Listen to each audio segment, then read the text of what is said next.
Universitas Islam Indonesia. Pada kesempatan kali ini, saya akan menampilkan video pembelajaran mata kuliah biologi sebagai salah satu prasyarat PBB UKTPT Sertifikasi Dosen 2026. Ya, mata kuliah yang akan saya bawakan pada kali ini adalah mata kuliah biologi dengan bahan kajian pengukuran sistem kardiovaskular dan sistem respirasi. Ya, mata kuliah biologi adalah mata kuliah wajib yang diberikan kepada mahasiswa semester 1 dengan bobot 3 SKS. Materi dalam perkuliahan ini mencakup dasar-dasar anatomi dan fisiologi manusia dengan fokus pada sistem-sistem tubuh manusia. Di mata kuliah ini, mahasiswa akan dibekali pengetahuan mendalam mengenai anatomi dan fisiologi manusia dengan pemahaman terintegrasi dari mikro hingga makro struktur organ tubuh.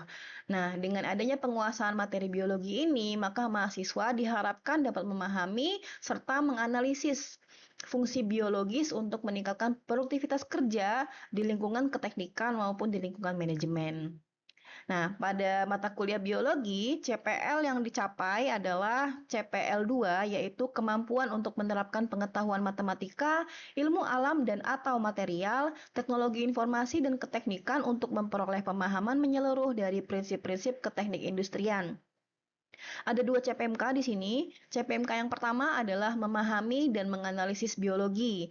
Dengan harapan mahasiswa nanti dibentuk agar mampu untuk menceritakan atau menjelaskan dasar-dasar biologi, kemudian anatomi dan fisiologi, kemudian juga diarahkan agar mampu untuk menganalisisnya ya, terutama bagaimana sih keterkaitan antara sistem tubuh manusia dan juga interaksinya. Untuk CPMK 1, evaluasi penilaiannya dilakukan melalui sistem penilaian UTS maupun UAS ya.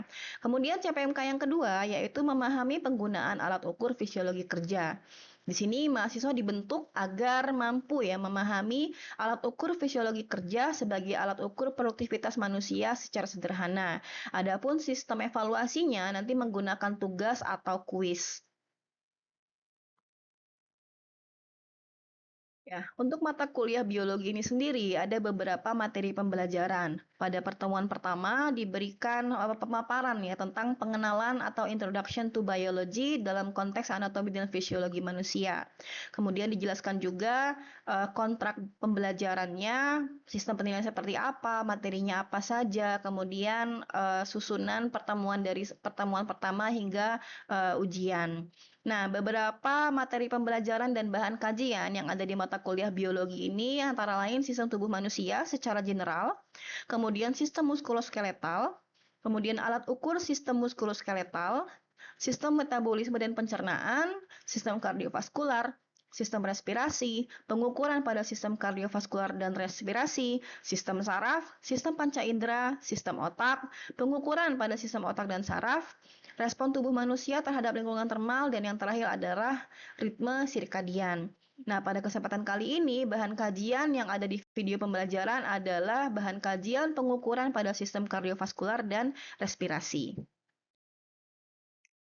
Ya, metode pembelajaran pada mata kuliah biologi kami menggunakan contextual learning dan juga case-based learning ya. Jadi mahasiswa tidak hanya diberikan teori saja, melainkan juga diberikan contoh-contoh studi kasus yang melekat dengan keseharian mereka. Sehingga dengan begitu diharapkan mereka lebih relate ya dengan implementasi sistem-sistem tubuh manusia yang dipelajari di mata kuliah biologi ini dengan aktivitas sehari-hari mereka, dan tentunya nanti juga akan bisa diimplementasikan di keterkaitannya dengan pekerjaan-pekerjaan di keteknik industrian maupun manajemen.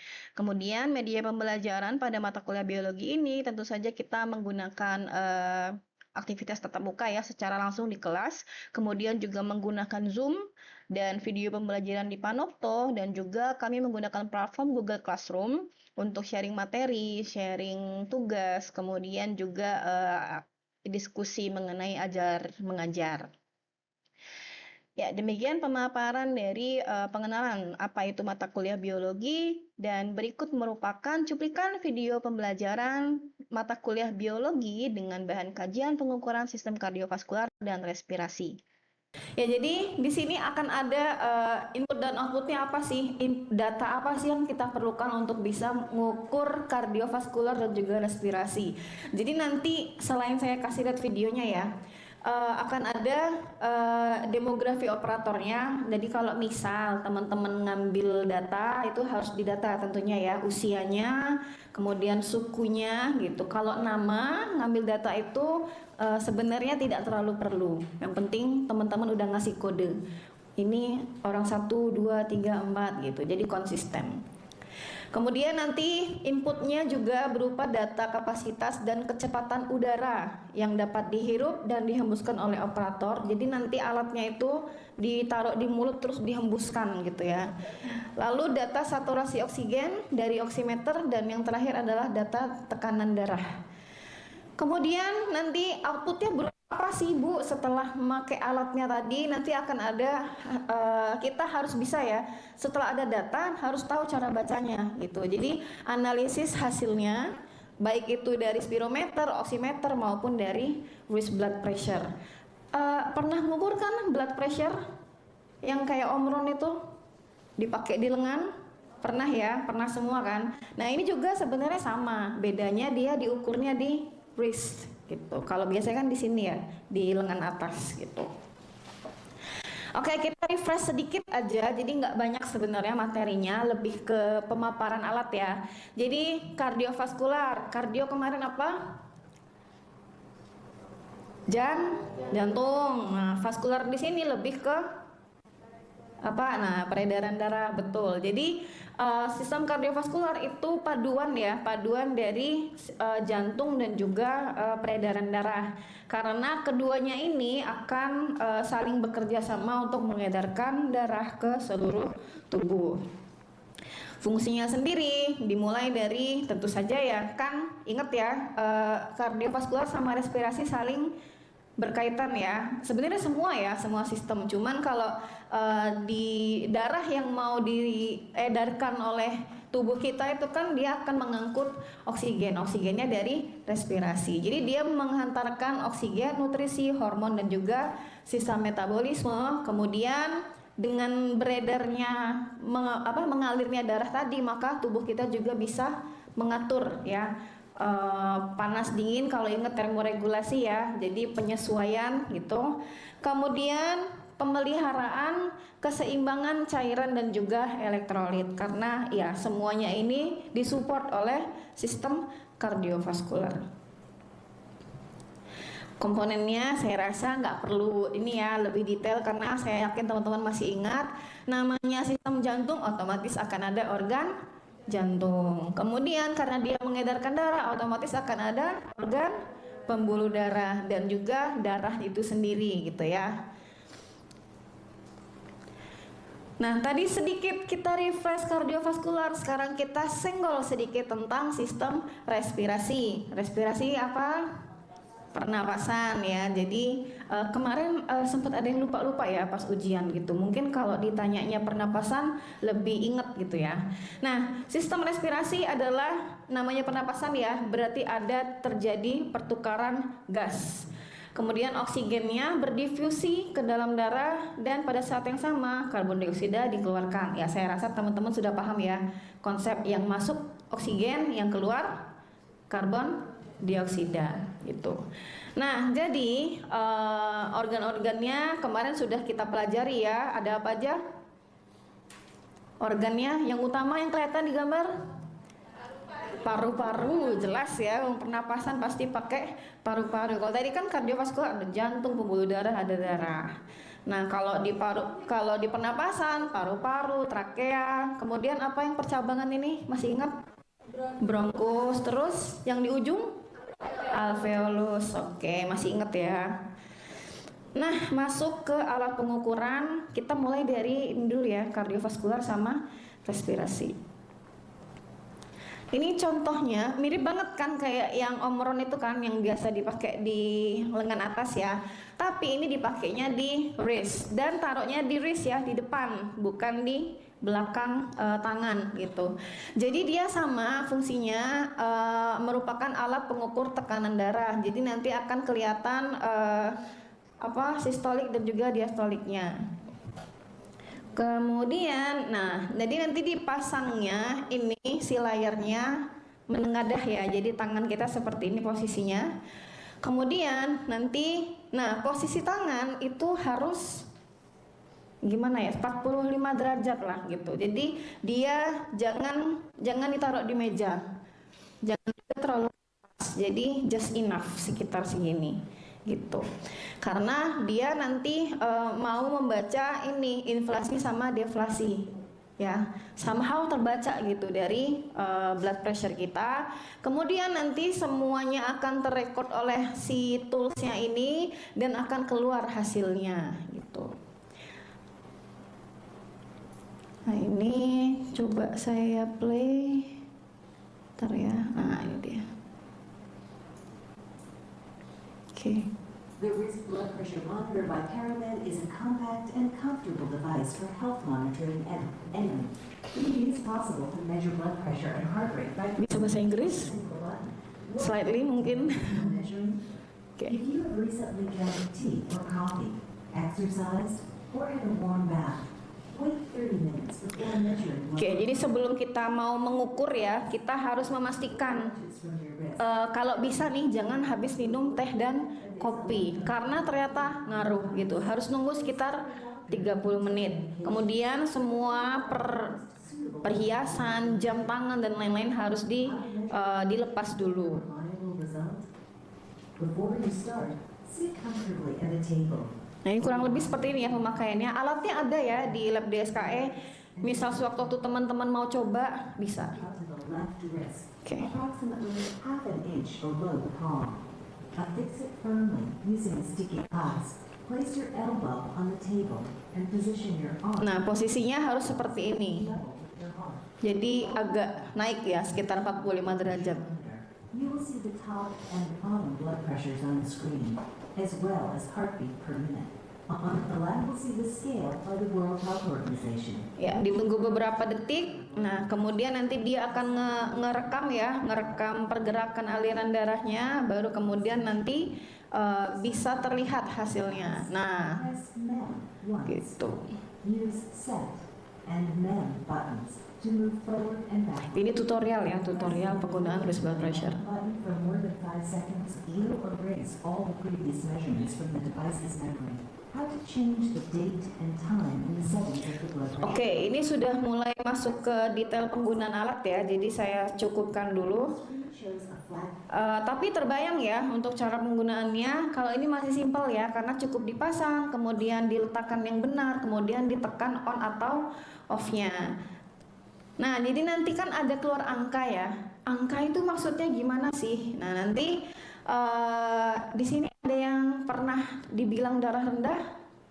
Biasanya kalau mahasiswa itu cenderung darah rendah ya daripada darah tinggi gitu. Nah, biasanya yang dibilang darah rendah ini tadi dia di bawah ini normal ini ya. Normalnya 120/80 gitu. Tapi kalau misal di sekitar angka ini maka dia masih dikategorikan tekanan darahnya normal. Tapi kalau misal dia di atas 120 maka bisa ini ya, kalau udah 140 ke atas itu sudah termasuk hipertensi, jadi mulai harus berhati-hati gitu ya. Nah, kemudian kalau misal masih di 120 sampai 139 itu sudah di atas normal, tapi dia masih dianggap belum hipertensi, cuman udah simptom gitu ya. Sudah hampir menuju ke sana gitu. Nah, kemudian kalau misal jadi sistolik yang ini ya, sistolik yang angka di atas, kemudian diastolik yang angka di bawah gitu. Jadi nanti misal teman-teman mau ngecek aku hipertensi nggak ya gitu, nanti silakan bisa ngerujuk ke sini. Nah, kalau misal ternyata hasilnya 80-an misalnya, maka dia bukan normal, bukan hipertensi, melainkan darah rendah seperti itu. Sekilas saja. Nah, oke, itu untuk wrist blood pressure yang saya rasa teman-teman sudah cukup familiar. Nah, sekarang saya penasaran nih, teman-teman familiar nggak sama ini? Pernah lihat atau terekspos nggak? Nggak. Tahu nggak kalau ini sangat-sangat laris penjualannya ketika COVID? Nah, jadi kan biasanya pas COVID zaman-zaman Delta terutama itu kan banyak yang ngecek saturasi oksigen ya. Kemudian kan kalau di Indonesia kemarin cukup parah ya. Jadi tabung oksigen pada habis gitu kan, mau isi ulang tidak ada tempatnya, mahal dan lain-lain. Karena apa? Karena si COVID menyerang saluran pernafasan. Nah, kemudian jadi ngaruh ke saturasi oksigen. Nah, untuk tahu oksigennya saturasinya oke atau tidak, kita bisa pakai oximeter. Jadi biasanya yang menderita, yang waktu itu terpapar COVID, mereka beli ini dipasang di mana tahu? Di jari, betul. Jadi dipasang di jari. Silakan di sono ya Mas, kasih.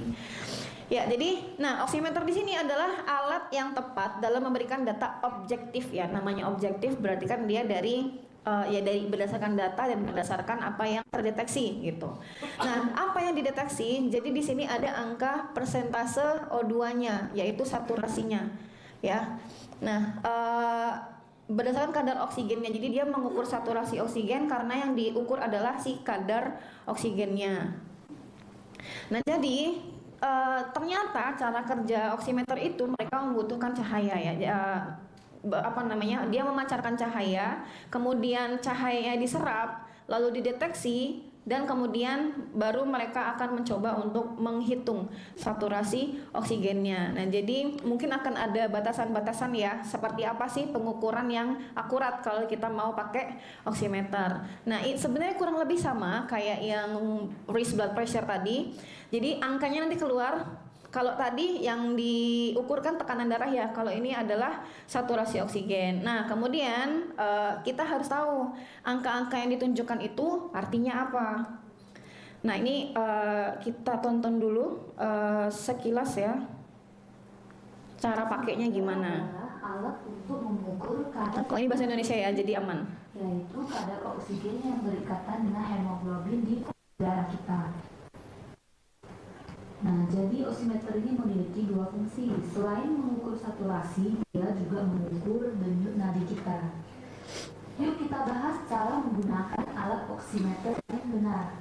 Pertama, kita bersihkan dulu struk karet dari alat oximeter ini dengan menggunakan alkohol swab.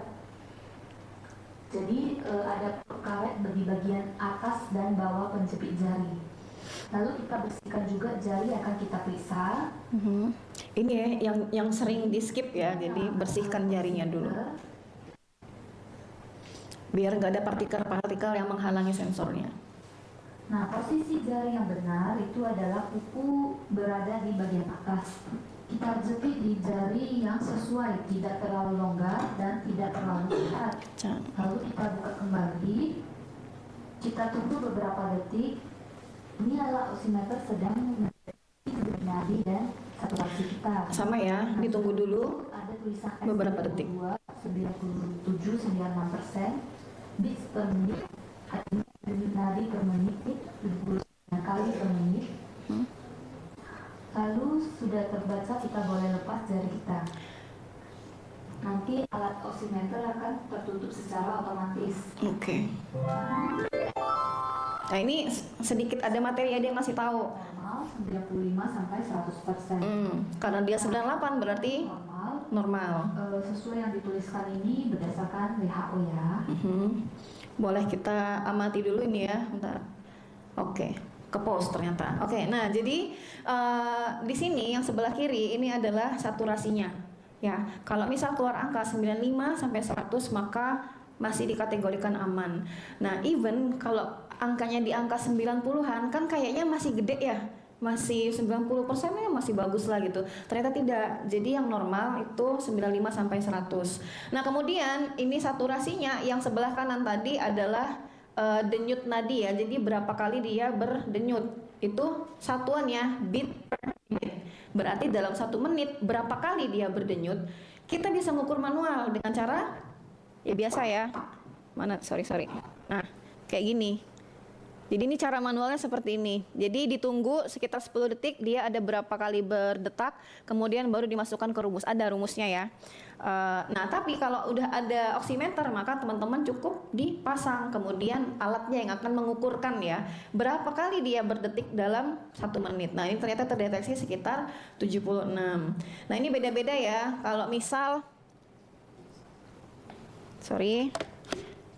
kalau misal dia di usia baru lahir sampai umur 2 tahun, maka denyut nadi normalnya sekitar 100 sampai 180 kali per menit. Berarti dia lebih cepat, betul. Nah, kemudian kalau usia 2 sampai 10 tahun, dia kisarannya itu antara 60 sampai 140 kali dalam 1 menit. Kemudian kalau 10 tahun sampai dewasa, jadi anak 10 tahun sama kita nih yang adult ini itu masih sama ya. Jadi 50 sampai 100 kali per menit karena aktivitasnya sudah berbeda gitu. Dan juga kita sudah sudah melatih gitu ya si paru-paru kita. Nah, ini sama aja ya, jadi sudah tersampaikan. Intinya adalah yang normal sekitar 95 sampai 100. Kalau dia di angka 94 aja itu sudah sudah mulai harus berhati-hati karena udah harus mengusahakan ya, mengupayakan gimana caranya biar kita terpasok oksigen yang cukup. Kemudian kalau di bawah 90% itu istilahnya ya, klasifikasinya adalah hipoksia. Nah, hipoksia ini adalah kondisi kekurangan oksigen. Jadi napas tuh udah susah, udah effort gitu hanya untuk memasukkan oksigen ke dalam paru-paru kita. Nah, kalau udah di bawah 85%, maka itu sudah kekurangannya sudah cukup parah ya. Jadi harus segera sebenarnya dari sini aja udah perlu dilarikan ke rumah sakit ya, karena yang kita tidak tahu mereka akan membaik atau memburuk, jadi lebih baik dipantau gitu ya. Oke, itu untuk oximeter. Udah alat kedua. Berarti oximeter ini dia sistem kardio atau sistem respirasi? Yang diukur respirasi karena oksigen ya. Oksigen itu dihirup oleh konsumsi oleh tubuh kita melalui sistem pernafasan. Yang terakhir untuk sistem respirasi ada namanya spirometer. Nah, ini alatnya kurang lebih seperti ini. Terlihat jadul kan ya gitu, tapi yang terkini pun masih mirip-mirip kayak gini. Nah, ini mungkin saya kasih lihat dulu ya, di gambarnya ini seperti ini. Jadi di sini ada tempat ngeprint hasilnya. Jadi dia akan keluar angka-angka yang dibutuhkan, kemudian nanti dia juga akan ngeprint grafik analisa yang didapat dari sepanjang pengukuran yang sebenarnya bisa kita lihat real time-nya itu di sini. Kemudian ini buat input sesuai kebutuhan, dan ini alat yang kita gunakan. Kelihatan nggak ini dari belakang kayak gimana? Jadi dia kayak ada gagangnya, kemudian ada kayak pipa di situ. Pipanya berarti dimasukkan kemana kira-kira? Ke mulut, karena nanti masuk mulut terus bernapas di pipa ini. Nah, disitulah dia nanti alatnya akan mengukur. Jadi spirometer di sini dia memeriksa nilai fungsi integrasi antara paru, dinding dada, dan otot-otot pernapasan. Ini kendala ruangan ini, mic-nya cepat ini ya, jarang dinyalain kayaknya. Oke, balik lagi. Nah, jadi seperti ini kurang lebih. Kalau ini dia device-nya sedikit berbeda ya, tapi konsepnya sama. Jadi ini spirometer juga, tapi beda dengan yang saya tampilkan di gambar sebelumnya ya. Jadi nanti si orangnya itu diminta untuk bernapas dan hidungnya ditutup. Biar apa? Biar semua pernapasan fokus di mulut ya. Jadi disuruh inhale, exhale, kemudian nanti si alatnya akan mendeteksi aliran udara, kemudian mulai bekerjalah si alat ini mengukur parameter pernapasannya, langsung dianalisa sama alatnya, kemudian nanti datanya di print out. Jadi sudah kan pas kita napas kan nggak cuman sekali sedetik selesai ya, melainkan kan beberapa detik, inhale dulu kemudian exhale. Nah, data print outnya itu sudah merangkum dari hasil pengukuran dan performance pernapasannya. Nah, ini lagi kita lihat dulu. Ya cukup panjang ya, jadi mungkin sesampainya materi. ini alatnya seperti ini. Kemudian kan jijik ya kalau misal kita satu alat dipakai berkali-kali sama orang-orang berbeda kan. Jadi corongnya itu bisa digonta-ganti, ganti orang, ganti corong. Jadi tenang aja ya teman-teman, nggak usah jijai kayak gitu. Hidung ditutup agar pernapasan fokus di area mulut.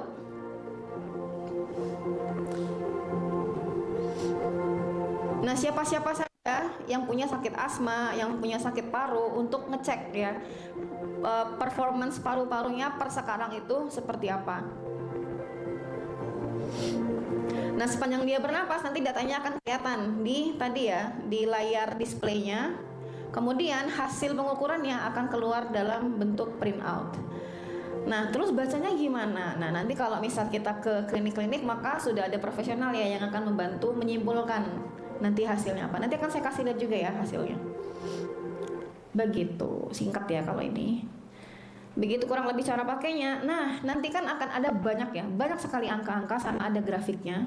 Nanti teman-teman cukup melihat dari sini, bisa mengacu ke sini ya indikatornya seperti itu, bahwa ada normalnya itu seperti apa, obstruksi restriknya seperti apa, kemudian nanti hasil kombinasi dari keseluruhan ini seperti apa. Nah, kemudian setelah pemaparan yang sekilas tadi itu, saya ada sedikit kuis, insya Allah mudah ya, jauh lebih mudah daripada UTS dan UAS teman-teman kayak gitu, cuman ABC.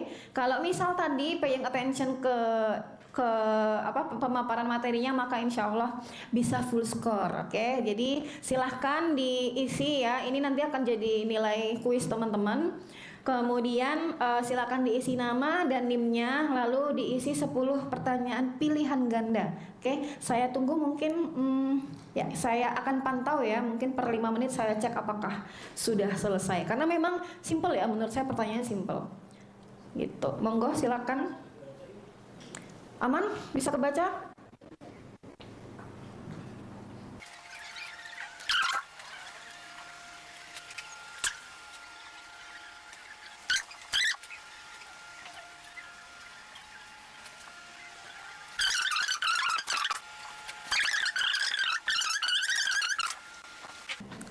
Sudah semua?